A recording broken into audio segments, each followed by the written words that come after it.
The number of British citizens kidnapped in Pakistan has more than doubled in the past 3 years.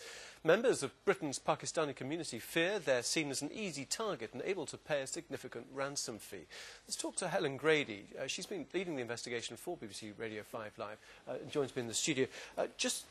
Talk us through what you discovered, Helen. Well, that case, the kidnap of Sahil Saeed, the little boy from Oldham who was kidnapped while visiting relatives in Pakistan, we've learned that wasn't an isolated case. Figures that we've obtained from the Serious Organised Crime Agency show that the number of Britons kidnapped in Pakistan has, as you say, doubled in the past 3 years.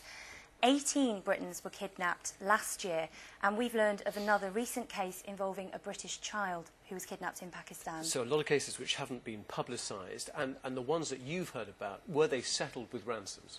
We've learned that in about 60% of cases involving British people kidnapped in Pakistan, yes, ransoms were paid, some form of ransom was paid. It's worth saying that the majority of kidnap cases in Pakistan go unreported. One source told us they think that 80% of cases are unreported. So that figure of 18 I mentioned earlier could be much higher. And what sort of people are being targeted? Is it people with British links who are perceived to have a lot of money? Yeah, there's a problem, we're told, with jealousy. We're talking about the victims being pretty ordinary British citizens, usually with family in Pakistan, going over there to visit family. I spoke to one victim in Glasgow, Mohammed Anwar. He's a retired butcher. He was visiting family in Pakistan when 5 gunmen burst into the house where he was staying. They tied him up, they drugged him, bundled him into a van, and the next thing he knew, he was in the middle of the jungle in Pakistan in a hut, literally haggling for his life.